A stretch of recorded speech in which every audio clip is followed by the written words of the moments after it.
Hello everyone, आज हम लोग 10th क्लास केमिस्ट्री के फर्स्ट लेसन के एक्सरसाइज के क्वेश्चन सॉल्व करेंगे।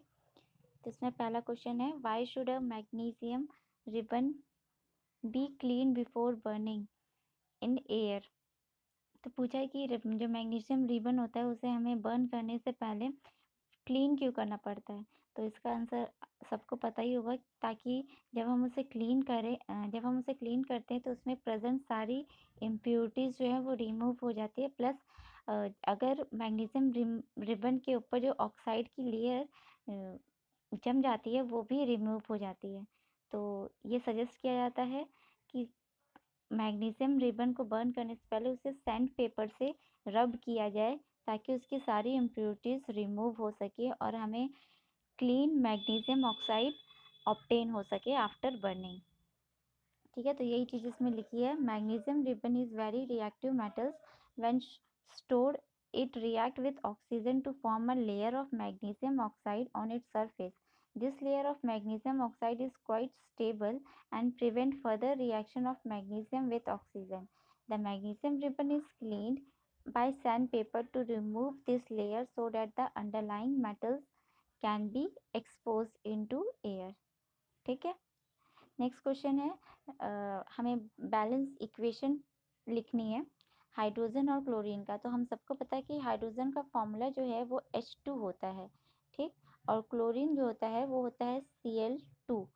अगेन ये 2 हम किस लिए लिखते हैं, क्योंकि ये जो हाइड्रोजन और क्लोरीन का एलिमेंट है ये फ्री स्टेट में नहीं रहता, ये हमेशा मॉलिक्यूल के दूसरे क्लोरीन अपने ही दूसरे क्लोरीन एटम के साथ बाइंड होके मॉलिक्यूल्स फॉर्म कर लेता है। ठीक है, तो H2 रिएक्ट विथ Cl2 तो क्या फॉर्म करेगा, 2HCl। तो ये इसकी करेक्ट इक्वेशन हो जाएगी। इसी तरह barium chloride plus aluminium sulphate क्या बनाता है, barium sulphate plus aluminium chloride. तो इसमें क्या है, बेरियम हमारा अगेन Ba होता है और क्लोराइड है Cl2। ये 2 जो है ये बेरियम की वैलेंसी है। ठीक है, हमने 9th क्लास में पढ़ा था कि हम फॉर्मूला कैसे बनाते हैं, एलिमेंट का सिंबल लिखते हैं और उस एलिमेंट के नीचे वैलेंसी लिखते हैं और वैलेंसीज को हम क्रॉस मल्टीप्लिकेशन कर देते हैं एक कंप्लीट फॉर्मूला बनाते वक्त। ठीक है, तो इसका हो जाएगा barium chloride plus aluminium sulphate. Again aluminium sulphate में जो ब्रैकेट के बाहर का 3 है वो डिनोट करता है एल्युमिनियम की वैलेंसीज। ठीक है, और जो एल्युमिनियम के साथ 2 है वो है सल्फेट, यानी फुल आयन का जो चार्ज होता है वो शो करता है। ये याद रखने वाली चीज़ है कि आयन का जो चार्ज होता है वही उसकी वैलेंसी होती है। तो यहाँ पे क्या हो जाएगी इक्वेशन, 3 बैरियम क्लोराइड यानी 3 BaCl2 react with aluminium sulphate यानी Al2SO4 ब्रैकेट क्लोज 3। ये देगा कितना, 3 barium sulphate plus 2 aluminium chloride यानी 2AlCl3। और ये वाली इक्वेशन बहुत इंपॉर्टेंट है, अक्सर एग्जाम में पूछी जाती है। तीसरा दिया है हमें, सोडियम रिएक्ट विथ वाटर तो form sodium hydroxide in and hydrogen. तो सोडियम का फॉर्मूला होता है हमारा Na, सॉलिड फॉर्म में होता है, रिएक्ट करेगा वाटर के साथ यानी H2O के साथ और क्या बनाएगा, सोडियम हाइड्रोक्साइड यानी NaOH प्लस H2। अब हमें देखना है कि ये बैलेंस है कि नहीं। जब भी हम स्केलेटन इक्वेशन लिखेंगे उसके बाद उसे बैलेंस करेंगे, तभी उसे हम राइट केमिकल इक्वेशन कहेंगे। ठीक है, तो यहाँ सोडियम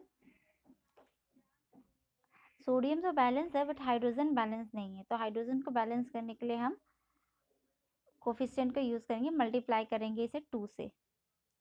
तो 2 सोडियम रिएक्ट करेगा 2 वाटर मॉलिक्यूल से, तो 2 सोडियम हाइड्रोक्साइड आयन बनेगा और 1 हाइड्रोजन मॉलिक्यूल बनेगा जो गैसेस फॉर्म में होगा। ठीक है, नेक्स्ट क्वेश्चन पूछा है, right a balance chemical. Again हमें बैलेंस केमिकल रिएक्शन बतानी है और वर्ड फॉर्म में हमें इक्वेशन दे रखी है। तो इसका हो जाएगा बेरियम क्लोराइड अभी ऊपर देखा था BaCl2 प्लस सोडियम सल्फेट, तो Na2SO4 हो जाएगा। ये रिएक्ट करके बेरियम सल्फेट का फॉर्मूला है BaSO4 प्लस सोडियम क्लोराइड यानी NaCl। क्लियर। सेकेंड है sodium hydroxide solution in water. In water दिया है तो मतलब उसे हम AQ से शो करेंगे, aqueous. React with hydrochloric acid solution यानी HCl aqueous to produce sodium chloride solution and water. तो सोडियम क्लोराइड क्या होता है? सॉल्ट। तो ये अगेन एक न्यूट्रलाइजेशन रिएक्शन हो रहा है जिसे हम इस तरह से रिप्रेजेंट करेंगे। NaOH का एक मॉलिक्यूल HCl का एक रिएक्ट करके NaCl बनाएगा प्लस वाटर बनाएगा। नेक्स्ट क्वेश्चन देख लेते हैं। ये एक्सरसाइज इंटरनल क्वेश्चंस हैं जो लेसन्स के बीच में आते हैं, उनके आंसर्स हैं। A solution of substance A is used for white washing. बता रखा, हमें इंफॉर्मेशन दे रखी है कि कोई एक सब्सटेंस है जिसे वाइट वॉशिंग में यूज़ करते हैं। अब हमें उस सब्सटेंस का नाम बताना है। वाइट वॉशिंग क्या होता है? यानी कि चूना। चूना का फॉर्मूला क्या होता है? CaO, calcium oxide. तो कैल्शियम ऑक्साइड रिएक्ट करेगा जब वाटर के साथ, तो क्या रिएक्शन देगा? तो फर्स्ट हमने बता दिया कि सब्सटेंस एक्स क्या है? कैल्शियम ऑक्साइड है। ठीक है। अब कैल्शियम ऑक्साइड का वाटर के साथ रिएक्शन जब होगा तो कैल्शियम हाइड्रो ऑक्साइड बनाएगा यानी स्लेक लाइन। तो इसके इक्वेशन इस तरह से लिखेंगे। सेकेंड क्वेश्चन है why is the amount of gas collected in one of the test tube in activity 1.7 double of the amount collected in the other, name this gas. तो NCERT में activity 1.7 में क्या दिया गया है कि जो वाटर है उसका हाइड्रोलाइसिस हो रहा है, मतलब वाटर को तोड़ा जा रहा है और हाइड्रोजन और ऑक्सीजन को टेस्ट ट्यूब में कलेक्ट किया जाता है। जब मेज़र किया जाता है तो ये पाया जाता है कि एक जो मतलब हाइड्रोजन का जो अमाउंट है वो डबल होता है ऑक्सीजन के अमाउंट से। तो हमसे यही पूछा है कि जो डबल है उसका नाम क्या है। तो अगेन क्योंकि H2O में 2 मॉलिक्यूल है हाइड्रोजन के और वन मॉलिक्यूल है ऑक्सीजन का, तो कौन सा डबल होगा? हाइड्रोजन डबल होगा। और कौन सा कम होगा? ऑक्सीजन, उसका हाफ होगा। यही चीज़ बताई गई है। Water contain 2 parts of hydrogen, water contain 2 parts of hydrogen and 1 part of oxygen. Therefore, the amount of hydrogen and oxygen produced during electrolysis of water is 2:1. During electrolysis, since hydrogen goes to one test tube and oxygen goes to another, the amount of gas collected in one test tube is double of the collected in the other test tube. Clear है? Next question है why does the color of copper sulfate solution change when iron nail is dipped in it? तो इसका answer सीधा सा है कि copper sulphate जो होता है उसमें जब आयरन नेल डालते हैं तो आयरन जो है वो कॉपर को रिप्लेस कर देता है। ठीक है। तो इसमें डिस्प्लेसमेंट रिएक्शन होती है। क्यों डिस्प्लेस करता है? क्योंकि आयरन जो है मोर रिएक्टिव होता है कॉपर से ज़्यादा रिएक्टिव होता है। तो इसी रिएक्शन को हम वर्ड फॉर्म में यहाँ रिप्रेजेंट करेंगे कि जो आयरन है उसे हमने कॉपर सल्फेट में डाला तो उसका कलर जो है वो ग्रीन हो गया, ब्लू कलर से चेंज होकर ग्रीन कलर हो गया। तो ये क्या? कॉपर सल्फेट के फॉर्मेशन की वजह से हुआ और कॉपर जो है हमारा फ्री फॉर्म में अवेलेबल हो जाता है। ठीक। तो इसमें एग्जाम में आपसे ऐसे भी दे सकता है कि आयरन नेल को डालने से जो ग्रीन कलर का सब्सटेंस फॉर्म होता है एक सॉल्यूशन में, पर्टिकुलर सॉल्यूशन में ब्लू से ग्रीन हो जाता है, तो बताओ वो सॉल्यूशन का क्या नाम है। मतलब उस सॉल्यूशन का नेम पूछ सकता है, कंपाउंड का भी। नेक्स्ट क्वेश्चन है give an example of double displacement reaction. तो डबल डिस्प्लेसमेंट रिएक्शन का हमें एग्जांपल देना है। तो डबल डिस्प्लेसमेंट रिएक्शन क्या होते हैं? जिसमें आयन का एक्सचेंज होता है, ठीक है, या 2 बार डिस्प्लेसमेंट होता है। तो इसका सबसे बेस्ट एग्जांपल और सबसे ज़्यादा पूछा जाने वाला इक्वेशन ये है सोडियम कार्बोनेट का रिएक्शन कैल्शियम क्लोराइड के साथ, और प्रोडक्ट क्या बनता है, calcium carbonate and sodium chloride. तो ये इक्वेशन हम लोगों को याद रखनी है, ये रिएक्शन याद रखनी है। सोडियम कार्बोनेट Na2CO3 रिएक्ट करेगा कैल्शियम क्लोराइड यानी CaCl2 के साथ, सॉलिड कैल्शियम कार्बोनेट का फॉर्मेशन होगा यानी कैल्शियम CaCO3 और सोडियम क्लोराइड यानी 2NaCl, ये क्या है, सॉल्ट है। नेक्स्ट क्वेश्चन है, identify the substance that are oxidize and the substance that are reduce in the following reaction. तो इसमें क्या हो रहा है, हमें रिडक्शन और ऑक्सीडेशन, कौन सा ऑक्सीडाइज हो रहा है कौन सा रिड्यूस हो रहा है, हमें ये बताना है। तो फर्स्ट वाली रिएक्शन हमें पता है कि ऑक्सीडेशन का मतलब होता है एडिशन ऑफ ऑक्सीजन या रिमूवल ऑफ हाइड्रोजन, और रिडक्शन का मतलब होता है एडिशन ऑफ हाइड्रोजन या रिमूवल ऑफ ऑक्सीजन। तो ये वाइस वर्सा रिएक्शन है, और जिसमें दोनों होता है उसे हम कहते हैं रिडक्स रिएक्शन, यानी रिड होता है रिडक्शन से, ऑक्स होता है ऑक्सीडेशन से। तो रिडक्स रिएक्शन उसे कहते हैं जिसमें ऑक्सीडेशन और रिडक्शन दोनों एक साथ अकर करता है। इसमें फर्स्ट को देखेंगे तो सोडियम में ऑक्सीजन का एडिशन हो रहा है तो ये ऑक्सीडेशन हो जाएगा। दूसरे में कॉपर ऑक्साइड में से ऑक्सीजन रिमूव हो रहा है और जुड़ रहा है किसके साथ, हाइड्रोजन के साथ, तो ये रिडक्शन हो जाएगा। तो कॉपर रिड्यूस हो रहा है और फर्स्ट वाले में सोडियम ऑक्सीडाइज हो रहा है। नाउ एक्सरसाइज के क्वेश्चंस के सॉल्यूशंस को देखते हैं। विच ऑफ द फॉलोइंग, ये बेसिकली ट्रू एंड फॉल्स बताना है इसमें। तो इस इक्वेशन को अगर हम देखें तो लेड ऑक्साइड का रिएक्शन कार्बन के साथ हो रहा है, लेड ऑक्साइड में से ऑक्सीजन का रिमूवल हो रहा है और ये ऑक्सीजन किसके साथ जुड़ रहा है, कार्बन के साथ, और क्या बना रहा है, कार्बन डाइऑक्साइड। तो लेड ऑक्साइड का रिडक्शन हो रहा है जबकि कार्बन का ऑक्सीडेशन हो रहा है। तो ये किस ऑप्शन में दिया है, lead oxide is getting reduced, ये सही है, और कार्बन इज गेटिंग ऑक्साइड, यानी सी और डी हमारा करेक्ट है। हमसे इनकरेक्ट पूछा है तो इनकरेक्ट क्या हो जाएगा, ए और बी, और इनकरेक्ट पूछा है तो यही हमारा सही हो जाएगा। तो ऑप्शन नंबर फर्स्ट हमारा सही हो जाएगा। ठीक, क्वेश्चन सेकंड में अगेन हमसे पूछा है कि ये किस तरह का रिएक्शन है। तो इसमें क्या हो रहा है, एल्युमिनियम रिप्लेस कर रहा है आयरन को और क्या बना ले रहा है, एल्युमिनियम ऑक्साइड।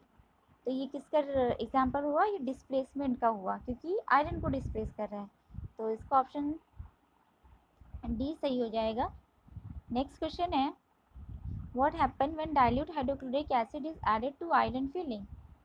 अब बोला डाइल्यूट हाइड्रोक्लोरिक एसिड में अगर हम आयरन को डालें तो क्या होगा, अगेन डिस्प्लेस कर देगा, जो आयरन होगा वो HCl में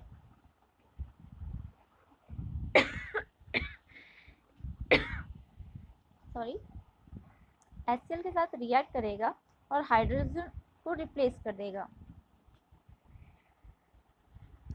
हाइड्रोजन को रिप्लेस करके Cl के साथ बॉन्ड बनाएगा, तो H2 रिलीज होगा और FeCl का फॉर्मेशन होगा। तो इसमें ऑप्शन हमारा फर्स्ट सही हो जाएगा।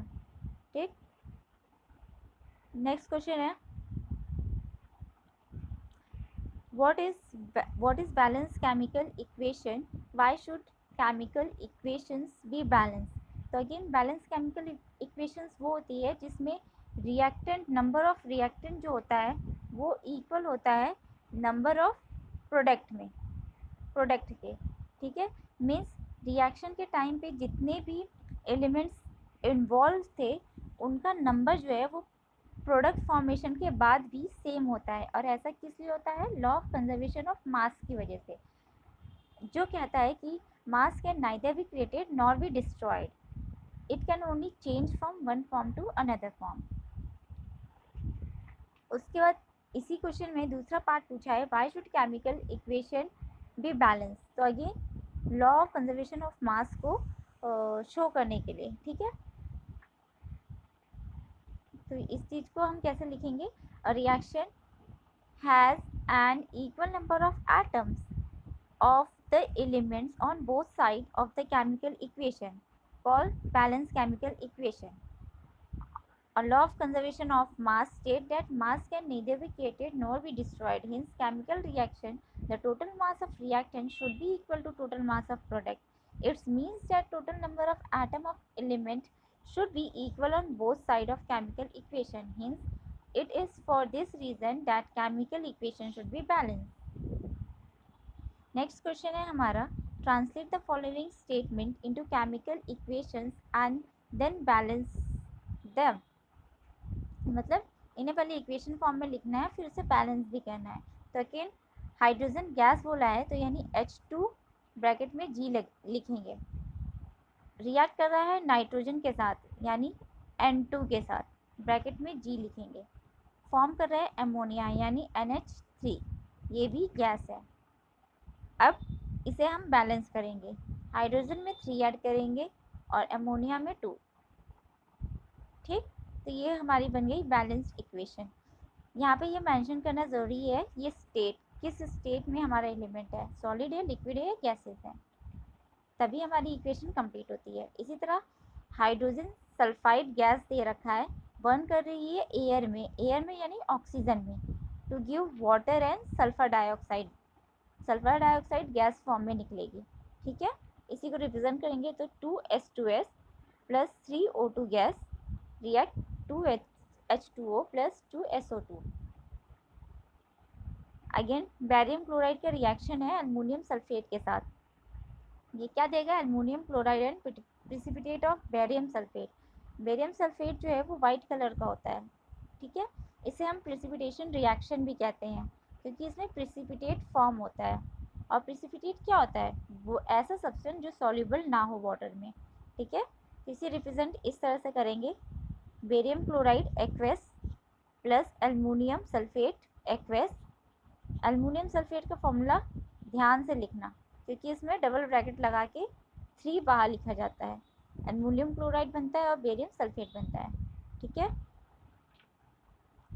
नेक्स्ट है potassium metal react with water to give potassium hydroxide and hydrogen gas. Again 2 potassium 2 water 2 KOH और 1 हाइड्रोजन गैस।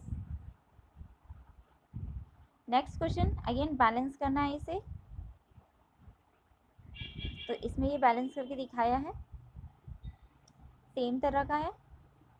क्वेश्चन 7 पूछा है राइट द बैलेंस। फिर से तो फर्स्ट लेसन में हमें बैलेंस केमिकल इक्वेशन देखना या बनाना आना चाहिए, वो ज़्यादा इम्पॉर्टेंट है। फिर नेक्स्ट दिया है अगेन बैलेंस इक्वेशन, इसमें आपको सॉलिड स्टेट मतलब स्टेट दे रखा है एलिमेंट का कि किस स्टेट में प्रेजेंट है और रिएक्शन का टाइप बताना है। तो फर्स्ट वाला डबल डिस्प्लेसमेंट है, क्यों, क्योंकि पोटेशियम ब्रोमाइड और बेरियम आयोडाइड का रिएक्शन हो रहा है जिससे पोटेशियम आयोडाइड बन रहा है, पोटेशियम आयोडाइड बन रहा है और बेरियम ब्रोमाइड का फॉर्मेशन हो रहा है। ठीक है, तो दोनों ही एक दूसरे को रिप्लेस कर रहे हैं, इसलिए डबल डिस्प्लेसमेंट होगा। डिकम्पोजिशन क्यों, क्योंकि जिंक कार्बोनेट टूट रहा है, इसका ब्रेक डाउन हो रहा है किसमें, जिंक ऑक्साइड और कार्बन डाइऑक्साइड में, तो ये होगा डिकम्पोजिशन रिएक्शन। सेकेंड कॉम्बिनेशन क्यों, क्योंकि हाइड्रोजन और क्लोराइड मिलके एक नया सब्सटेंस बना रहा है या नया कंपाउंड बना रहा है जिसे कहते हैं कॉम्बिनेशन रिएक्शन। और फोर्थ है डिस्प्लेसमेंट रिएक्शन, क्यों, क्योंकि मैग्नीशियम डिस्प्लेस कर रहा है हाइड्रोजन को और उसकी जगह पे आके मैग्नीशियम क्लोराइड का फॉर्मेशन हो रहा है। ठीक है, क्वेश्चन नंबर 9 पूछा है एक्सोथर्मिक और एंडोथर्मिक रिएक्शन क्या होते हैं। तो एक्सोथर्मिक रिएक्शन वो रिएक्शन होते हैं जिससे एनर्जी रिलीज होती है। ठीक है, और एंडोथर्मिक क्या होते हैं जिसमें एनर्जी एब्जॉर्ब होती है। ठीक, तो एक्सोथर्मिक का एग्जाम्पल क्या हो जाएगा, डिकम्पोजिशन ऑफ मीथेन हो जाएगा, क्यों, फॉर्मेशन ऑफ मीथेन हो जाएगा। ठीक है, क्योंकि जब मीथेन बनता है तो एनर्जी रिलीज होती है। और फर्दर एंडोथर्मिक का एंडोथर्मिक रिएक्शंस में डिकम्पोजिशन रिएक्शंस के एग्जांपल्स आते हैं, जैसे अभी ऊपर पढ़ा था जिंक कार्बोनेट का ना, अभी ऊपर इक्वेशन जो दी थी, हाँ, जिंक कार्बोनेट को डिसोशिएट किया था, तो ये डिकम्पोजिशन रिएक्शन होगा क्योंकि इसमें एनर्जी हम देंगे। इसके अलावा जो एग्जांपल्स है वो ये है, सोडियम रिएक्ट करेगा क्लोरीन के साथ और बनाएगा सोडियम क्लोराइड, इसमें एनर्जी हम देते हैं। तो ये एक्सोथर्मिक का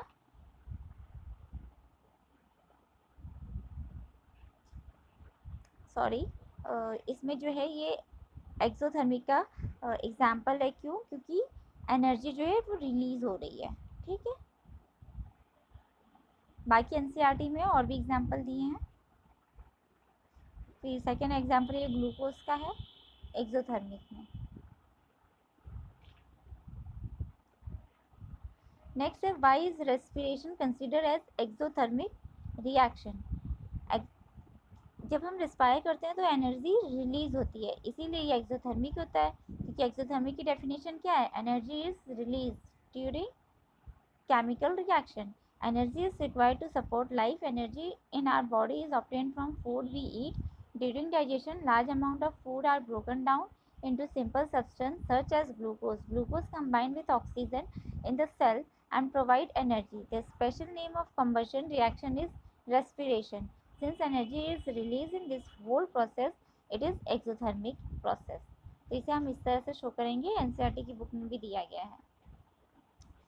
अगेन डिकम्पोजिशन रिएक्शन क्या होता है और उसे हम ऑपोजिट क्यों कहते हैं? क्योंकि कॉम्बिनेशन रिएक्शन में क्या होता है, दो चीज़ें मिलके एक नए सब्सटेंस का फॉर्मेशन करती हैं। ठीक है, लेकिन डिस्प्लेसमेंट क्या होता है? एक सिंपल सब्सटेंस जो है उसका ब्रेक डाउन होता है दो डिफरेंट चीज़ों में। ठीक, इसीलिए इसे हम अपोजिट कहते हैं, इससे अपोजिट ऑफ कॉम्बिनेशन रिएक्शन करते हैं। तो यही चीज़ लिखी है, decomposition reaction are those in which compound break down to form two more substance. These reactions require a source of energy to proceed. Thus, they are the exact opposite of combination reaction in which two or more substances combine to give a new substance with the release of energy. तो इसे अगर equation की help से, example की help से समझाना हो तो हम वाटर का एग्जाम्पल ले सकते हैं। ठीक है, फिर क्वेश्चन पूछा है, write one equation each of decomposition reaction where energy is supplied in the form of heat, light and electricity. तो डिकम्पोजिशन में इसमें सिल्वर क्लोराइड के एग्जाम्पल लेंगे जो लाइट के प्रेजेंस में चेंज हो जाता है, और हीट में यानी थर्मल डिकम्पोजिशन का एग्जाम्पल लेंगे FeSO4। तो थर्मल डिकम्पोजिशन का एग्जाम्पल कौन सा हो जाएगा? FeSO4 यानी फेरस सल्फेट रिएक्ट को डिकम्पोज करेंगे हीट प्रोवाइड करके, फेरिक ऑक्साइड, सल्फर डाइऑक्साइड और सल्फर ट्राइऑक्साइड में ये ब्रेक डाउन हो जाएगा। लाइट यानी सिल्वर क्लोराइड का रिएक्शन सनलाइट के प्रेजेंस में होगा तो सिल्वर और क्लोरीन में ये ब्रेक डाउन होगा। और इलेक्ट्रोलाइसिस किसका करेंगे? एल्युमिनियम ऑक्साइड का, तो वो एल्युमिनियम और ऑक्सीजन में ब्रेक होगा। तो ये कुछ एग्जांपल्स थे। ये सारे सेकेंड लास्ट क्वेश्चन है, difference between displacement and double displacement reaction. तो डिस्प्लेसमेंट में वही जो लीस्ट रिएक्टिव होता है उसे डिस्प्लेस कर देता है मोर रिएक्टिव सब्सटेंस। तो ये एज इट इज लिख लीजिएगा, ऑलरेडी समझा चुके हैं। फिर refining of silver, the recovery of silver from silver nitrate solution involve displacement bye copper metal, write down the reaction. तो अगेन इसमें रिएक्शन लिखना है। तो सिल्वर नाइट्रेट का फॉर्मूला में पता होना चाहिए, तो AgNO3 होता है, रिएक्ट करेगा कॉपर के साथ, तो कॉपर जो है Ag को रिप्लेस कर देगा और कॉपर नाइट्रेट का फॉर्मेशन करेगा और सिल्वर हमें अवेलेबल हो जाएगा। What do you mean by precipitation reaction? Explain with the example. तो precipitation reaction में वो होता है जिसमें insoluble solid का फॉर्मेशन होता है।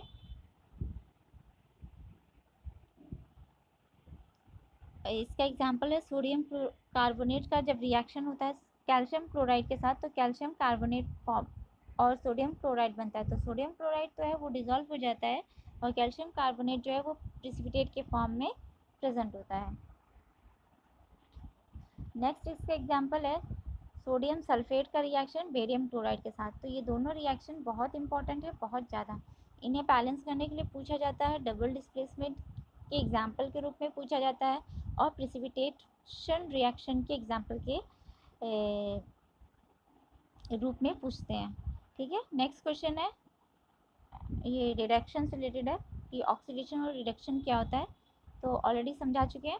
Oxidation addition of oxygen and removal of hydrogen, और रिडक्शन में addition of hydrogen removal of oxygen. तो ये दो इक्वेशन है इसमें।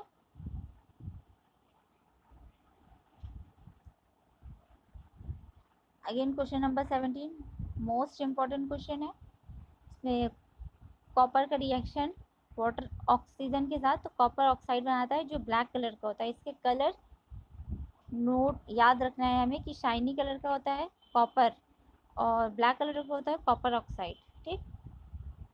Y do we apply paint on iron article, तो मतलब उन्हें कोरोजन से प्रिवेंट करने के लिए। कोरोजन क्या होता है, जब भी मेटल आयन डिस्ट्रॉय होता है तो जो डिस्ट्रक्शन का प्रोसेस होता है उसे को हम कोरोजन कहते हैं। The iron article are painted because it prevent them from rusting. Corrosion या रस्टिंग, आयरन के केस में इसे रस्टिंग कहते हैं। when painted the contact of iron article from moisture and air is cut off and hence rusting is presence is essential for rusting to take place। फिर oil और fat के item में nitrogen क्यों डालते हैं, nitrogen gas, ताकि उसे rancidity से प्रिवेंट किया जाता है। रैंसिडिटी क्या होती है, ये ऑयली सब्सटेंस को अगर बहुत दिनों तक हम एयर या मॉइस्चर के कांटेक्ट में रखें तो उसके में फाउल स्मेल डेवलप हो जाती है, उसी को हम रस्टिंग कहते हैं, सॉरी उसी को हम रैंसिडिटी कहते हैं। ठीक है, तो ये रैंसिडिटी ना हो उसके लिए हम नाइट्रोजन गैस को ऐड करते हैं हम पैक्ड मटेरियल्स में।